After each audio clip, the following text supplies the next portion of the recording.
à l'ordre du jour. Nous allons aussi y ajouter le rapport de ma mission effectuée dernièrement à Malabo. Ainsi, nos travaux de ce jour se présentent comme suit. Premièrement, examen et adoption du projet de loi portant autorisation de la prorogation de l'état de siège sur une partie de la République démocratique du Congo. Deuxièmement, la poursuite de la mise en place des groupes provinciaux, des groupes politiques et des commissions permanentes du Sénat. Et troisièmement, enfin, la présentation du rapport de la mission du président du Sénat effectuée à Malabo, en Guinée équatoriale. Je voudrais ici déjà annoncer qu'à la fin de ces 3 points, lorsque nous aurons clôturé notre séance, nous allons avoir une séance de huis clos entre sénateurs. Mais avant d'y arriver, nous allons adopter le procès verbal de la dernière séance. Je demande à l'honorable rapporteur d'en donner lecture. La séance est ouverte ce vendredi 20 septembre 2024 à 13h36 dans la salle des conférences internationales du Palais du Peuple sous la présidence de M. Samaluko Nekienge Jean-Michel, président du Sénat. Sur 109 membres qui composent le Sénat, 65 sont présents. De l'ordre du jour. L'ordre du jour comprend 3 points suivants. Adoption de l'ordre du jour, mise en place des groupes provinciaux, groupes politiques et commissions permanentes, examen et adoption du projet de loi portant autorisation de la prorogation de l'état des sièges sur une partie du territoire de la République démocratique du Congo. Du déroulement des travaux. 1. Adoption de l'ordre du jour. L'ordre du jour est adopté tel quel. Monsieur le Président informe l'Assemblée plénière de la distribution du compte rendu intégral numéro 1, reprenant in extenso son allocution prononcée au cours de la séance d'ouverture de la présente session ordinaire et du procès verbal de la séance du lundi 16 septembre dernier que l'Assemblée plénière adopte par la suite. 2. Mise en place des groupes provinciaux, groupes politiques et commissions permanentes. À ce sujet, le rapporteur donne lecture des dispositions des articles 44 à 47, 61 à 64, 69 et 69 à 71, relatifs respectivement aux commissions permanentes, aux groupes politiques et aux groupes provinciaux. Un délai de 72 heures est imparti aux sénateurs en vue de constituer ces 3 organes avec l'obligation pour les présidents respectifs des groupes provinciaux et politiques de transmettre au bureau du Sénat, d'une part, les procès-verbaux de leurs réunions et d'autre part, les listes reprenant les premiers et le deuxième choix des commissions exprimées par leurs membres.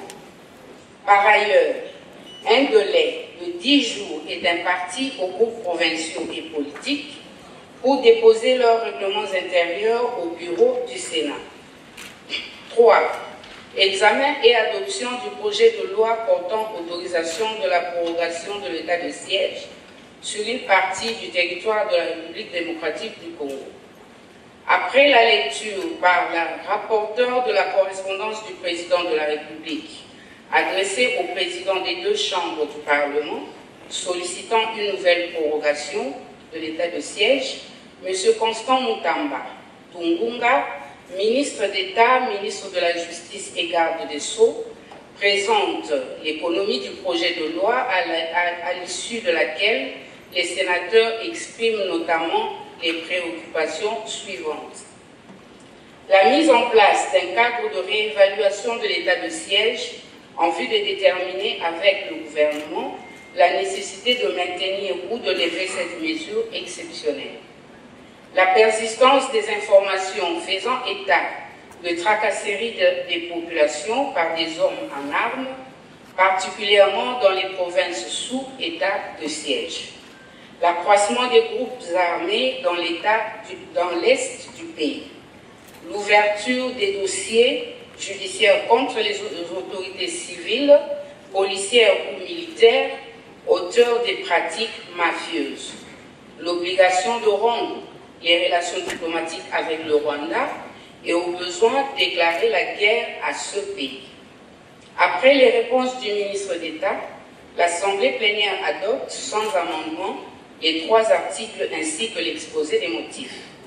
Sur les 74 sénateurs qui prennent part au vote du projet de loi, 69 sénateurs votent oui, 2 non et 3 abstentions. Voté en des termes identiques par les 2 chambres, il sera transmis au président de la République pour promulgation. En fin de séance, le président rappelle la nécessité pour les sénateurs de respecter les délais accordés pour la mise en place des groupes provinciaux, groupes politiques et commissions permanentes. Sur ce, il suspend la séance. Il est 15h25, fait à Kinshasa le 20 septembre 2024. La rapporteure, le président. Verbal numéro 2. Je demande aux collègues sénateurs qui auraient des observations à faire sur ce procès verbal de les adresser par écrit en délai 48 heures à la rapporteure. Et nous allons donc, sous réserve de vos observations éventuelles, adopter ce procès verbal. Qui sont pour à l'ordre du jour? Nous allons aussi y ajouter le rapport de ma mission effectuée dernièrement à Malabo. Ainsi, nos travaux de ce jour se présentent comme suit. Premièrement, examen et adoption du projet de loi portant autorisation la prorogation de l'état de siège sur une partie de la République démocratique du Congo.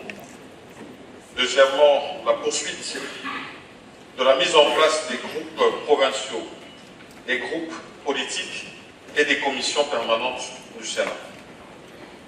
Et troisièmement, enfin, la présentation du rapport de la mission du président du Sénat effectué à Malabo, en Guinée équatoriale.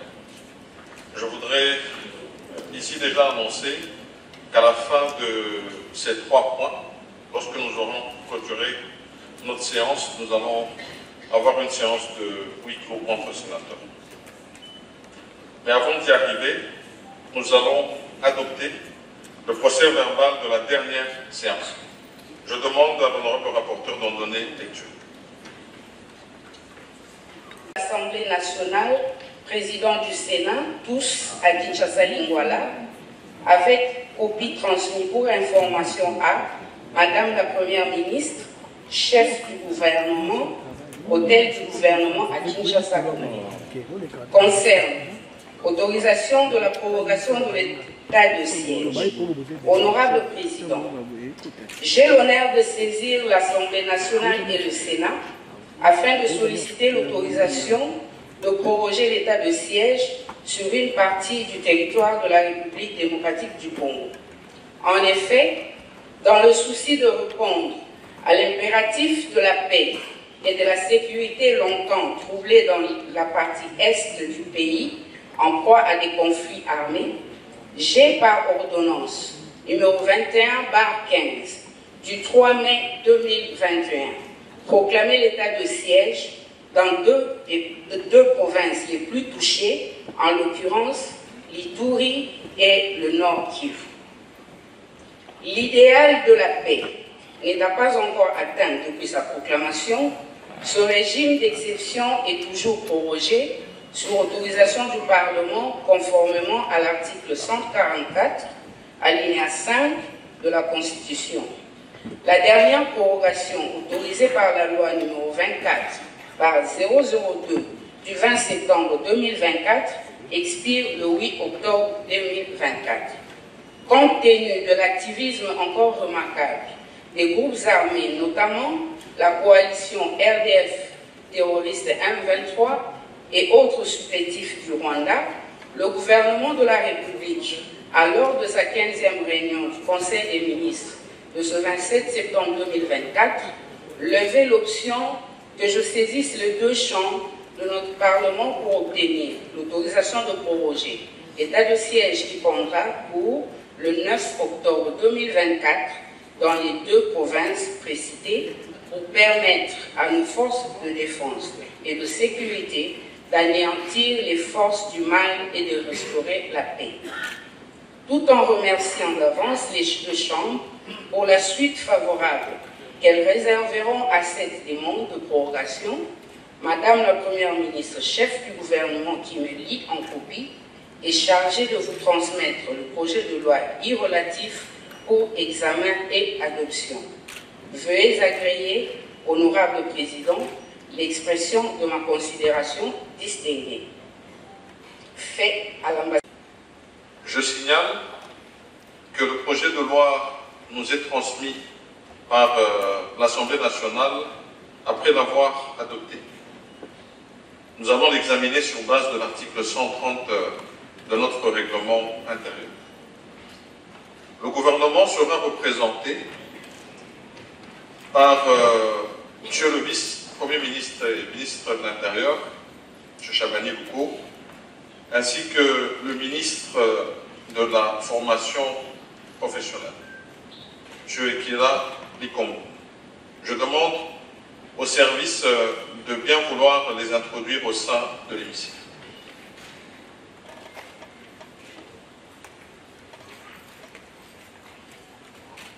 Tels qu'adoptés par le Conseil des ministres au cours de sa réunion tenue le vendredi 27 septembre 2024. En effet, depuis plus de 2 décennies, la partie est de la République démocratique du Congo, terre de nos ancêtres, est en proie à des atrocités multiples découlant de l'agression dont elle est victime de la part du Rwanda, ainsi que de l'activisme des groupes armés tant locaux qu'étrangers qui opèrent principalement dans les provinces de l'Ituri et du Nord Kivu. Dans la perspective d'éradiquer définitivement ces groupes criminels terroristes et de restaurer la paix dans cette partie du pays, Son Excellence, Monsieur le Président de la République, a, par ordonnance numéro 21/015 du 3 mai 2021, proclamé l'état de siège dans les deux provinces précitées. Étant donné que l'objectif recherché par l'instauration de ce régime n'est pas, à ce jour, encore totalement atteint, l'état de siège, conformément à l'article 144, alinéa 5 de la Constitution, à défaut d'une loi d'habilitation du gouvernement, se voit être prorogé tous les 15 jours depuis son instauration sur autorisation du Parlement, saisi par son Excellence Monsieur le Président de la République, chef de l'État, après décision du Conseil des ministres. Lors de son dernier passage, le ministre d'État, ministre de la Justice et garde des Sceaux, vous avez fait état dans vos observations, interrogations et suggestions, des problèmes entourant l'état de siège et sur la nécessité de la mise en place, mieux de la redynamisation du cadre de discussion et d'évaluation qui existe déjà entre les différentes institutions de la République sur l'état de siège actuel dans cette partie de notre territoire national. Soyez assurés que cet exercice se fera au moment opportun dans le cadre normal qui régit le fonctionnement des institutions de la République. À ce jour, il est de notoriété publique que la situation sécuritaire à l'est de notre chère patrie, terre de nos ancêtres, demeure préoccupante. En conséquence, la prorogation de ce régime d'exception s'avère indispensable. Elle permettra, comme par le passé, à nos forces de défense et de sécurité de continuer à faire face aux multiples tentatives d'incursion et d'attaques multiples de la coalition terroriste M23, RDF, AFC et d'autres forces de la Le projet de loi que je soumets en ce moment à votre Chambre des sages comporte 3 articles. Le premier est consacré à l'autorisation de la prorogation de l'état de siège pour une période de 15 jours qui prend cours le 9 octobre 2024. Le deuxième article se rapporte à l'abrogation des dispositions antérieures contraires. Le troisième et dernier article est relatif à l'entrée en vigueur de la loi. Telle est l'économie du présent projet de loi. Honorable Président du Sénat, honorable membre du Bureau du Sénat, honorable sénateur, je vous remercie. Revenons sur les 4 concertations qui devraient survenir. Le premier est la nécessité d'ailleurs d'avoir notre commission de défense et l'autre selon la disponibilité de son Excellence Monsieur le Président de la République et d'en tenir compte. Ensuite, de demander à ceux qui veulent bien intervenir de se conformer et de rester dans le cadre de cette prorogation de l'état de siège. Maintenant, pour ceux qui veulent intervenir, ils peuvent se faire inscrire.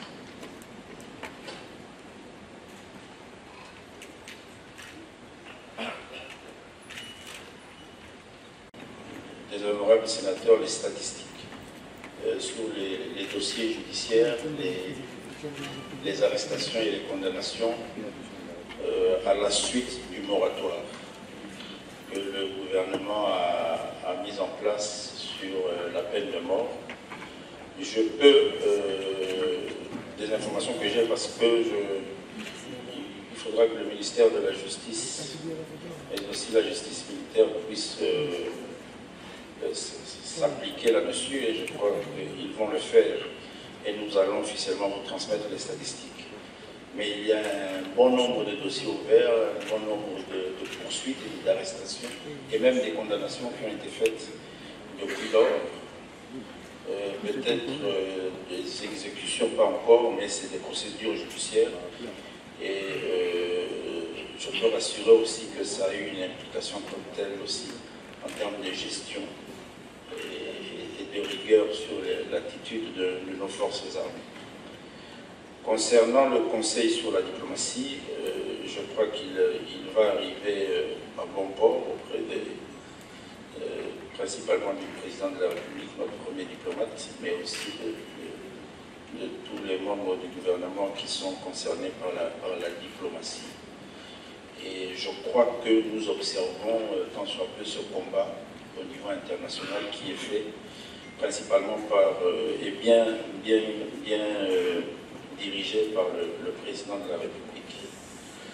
Alors, en ce qui concerne l'honorable sénateur Raymond, il s'adressait principalement au VPM Défense, mais je crois que nous tous nous suivons quotidiennement des opérations militaires se déroulaient aussi dans la province de l'Ituri,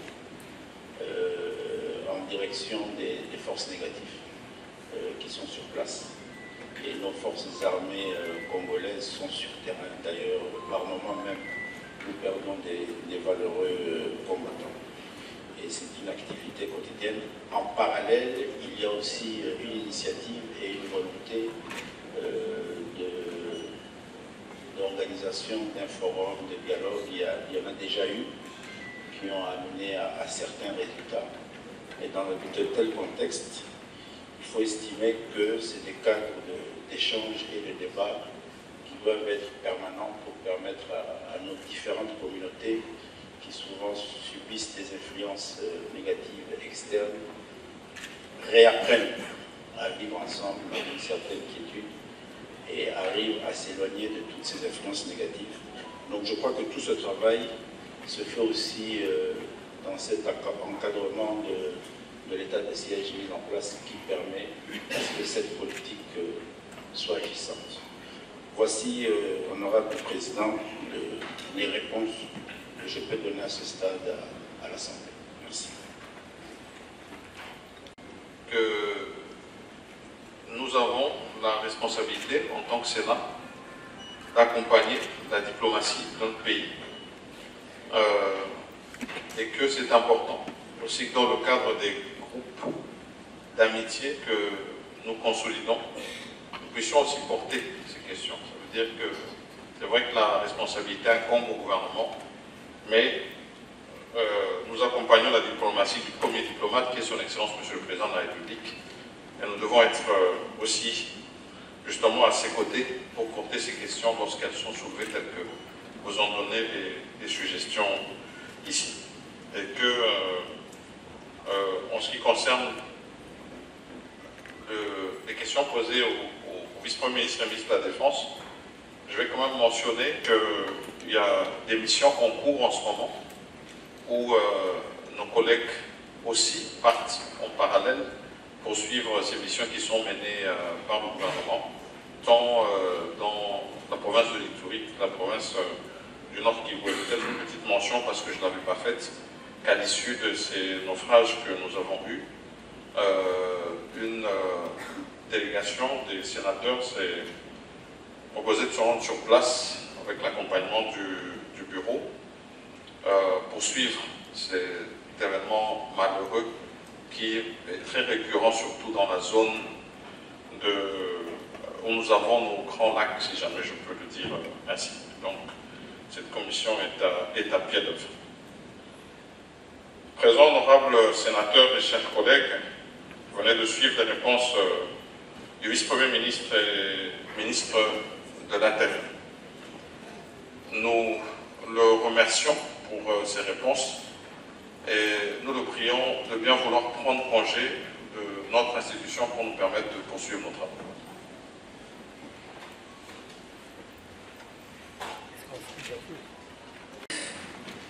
Depuis plus de 2 décennies, la République démocratique du Congo est en proie à des atrocités multiples découlant de l'agression dont elle est victime de la part du Rwanda, ainsi que de l'activisme des groupes armés, tant locaux qu'étrangers, qui opèrent principalement dans les provinces de l'Ituri et du Nord Kivu.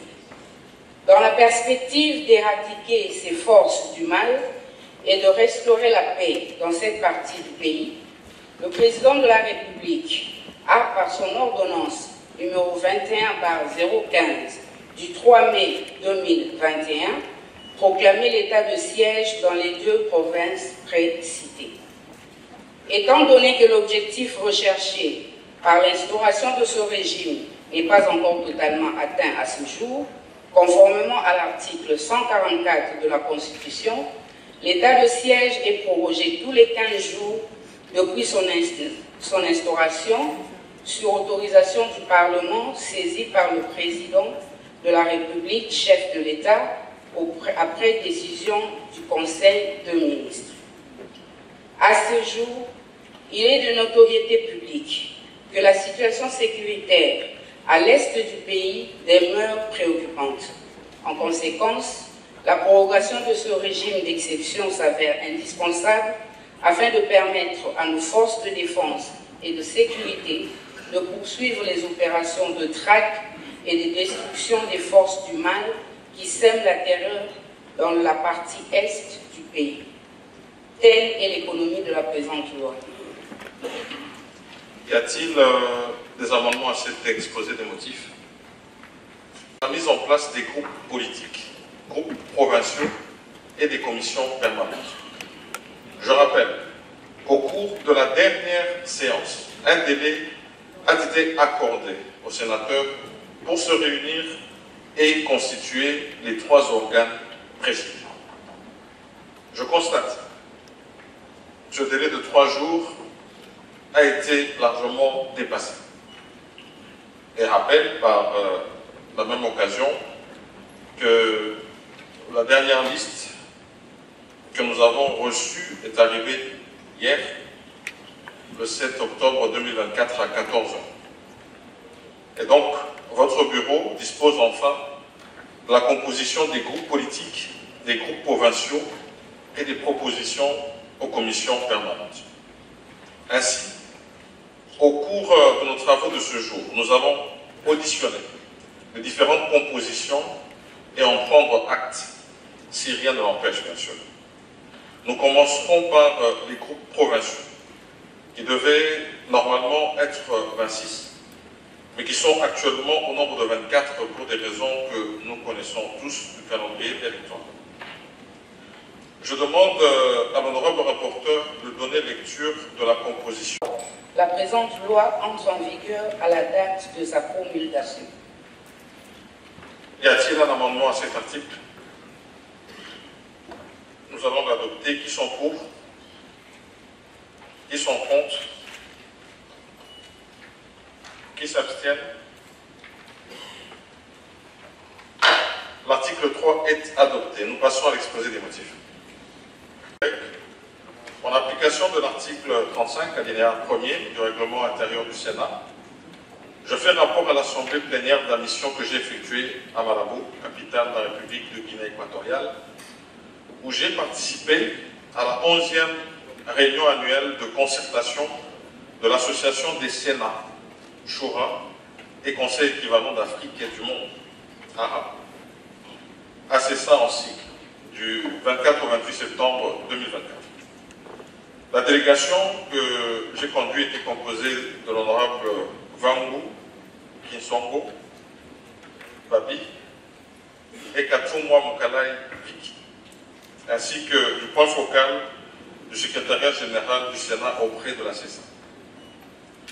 Pour votre gouverne, honorable sénateur, la CESA est une organisation qui a été créée par les présidents des Sénats, Choura, et Conseil équivalent d'Afrique et du monde arabe, le 7 juin 2002, à Rabat, au Royaume du Maroc, avec pour objectif d'appuyer le bicamérisme parlementaire tant à l'intérieur qu'à l'extérieur des pays africains et arabes, de promouvoir la coopération des domaines économiques, politiques, social et culturel entre les pays africains et du monde arabe, de consolider les efforts déployés par les différentes organisations parlementaires africaines et du monde arabe, de faciliter le dialogue et la concertation entre les gouvernements, les organisations de la société civile et les institutions économiques, de favoriser l'intégration régionale en Afrique par des approches communes aux défis socio-économiques. À ce jour, la CESA comprend une trentaine de membres, parmi lesquels le Sénat de la République démocratique du Congo, notre groupe, qui a adhéré au cours de l'année 2015. La 11e réunion annuelle de concertation de la CESA a connu la participation de 17 délégations membres et a eu pour thème principal renforcer l'action parlementaire commune des pays du Sud face aux défis du développement et de l'environnement.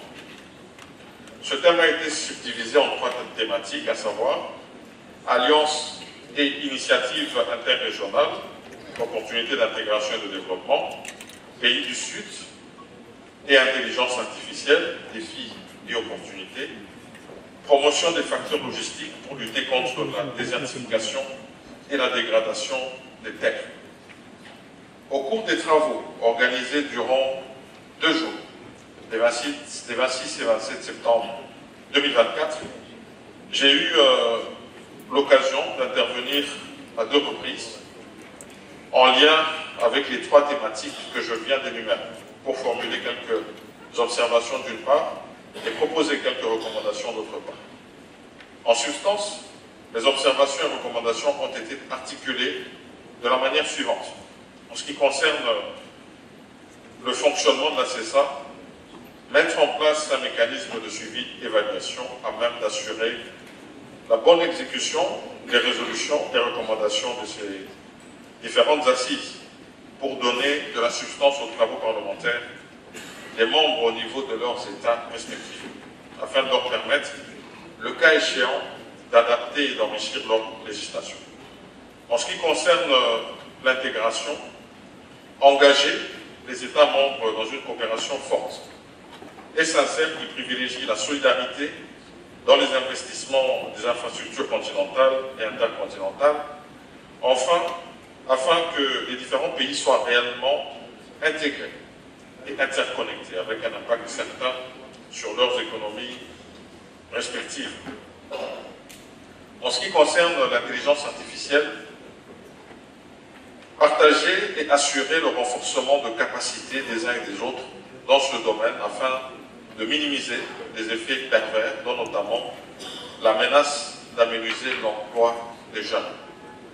En ce qui concerne la lutte contre la déforestation et la dégradation des terres, en relation avec la lutte contre la désertification, développer une solidarité forte et sincère avec les pays contributeurs à la lutte contre la déforestation et la désertification, et dont la République démocratique du Congo s'assume comme pays solution, afin, par la même occasion, d'obtenir une contrepartie, compensation équitable et un appui des autres pays, pour leur permettre d'assurer plus de santé, du moins pour nos populations, plus d'éducation et plus de développement de nos forêts et de nos populations qui y vivent. Saisissons l'opportunité qui m'a été offerte au cours de cette 11e réunion annuelle. J'ai de même recommandé que les membres de la CESA puissent développer une solidarité sans faille pour promouvoir la paix et la sécurité dans les pays affectés par des conflits, notamment la République démocratique du Congo qui fait face aux terroristes ADF et l'agression du Rwanda sous couvert du M23. Ces recommandations ont été prises en compte dans le communiqué final que les services du Sénat prendront soin de vous transmettre, ainsi que mes interventions. Honorables sénatrices et sénateurs, chers collègues, avant de conclure ce rapport, il me revient de signaler en outre qu'il s'est tenu une réunion extraordinaire des femmes parlementaires de la CESA à laquelle l'honorable sénatrice Katouma Okaleviki a pris part. Plusieurs recommandations y ont également été formulées, dont notamment celle d'inscrire dans les différents ateliers des thématiques relatives aux questions des femmes, à débattre en présence et avec les parlementaires hommes, au lieu d'isoler les femmes entre elles. Voilà en bref ce qu'a été la mission que j'ai effectuée à Malabo, en Guinée équatoriale, et je vous remercie. Les résultats du vote. Sur 109 membres qui composent le Sénat, 75 membres ont pris part au vote. 72 membres ont voté oui, 2 membres ont voté non, 1 membre a voté abstention. En conséquence, le Sénat vote le projet de loi portant autorisation et prorogation d'état de siège sur une partie du territoire de la République démocratique du Congo. Et sincères félicitations. Et ce projet de loi sera transmis au président de la République pour prorogation de l'état de siège. Nous allons voter l'ensemble du texte de loi par appel nominal, conformément à l'article 114 de notre règlement intérieur. Je demande à l'honorable rapporteur de procéder à l'appel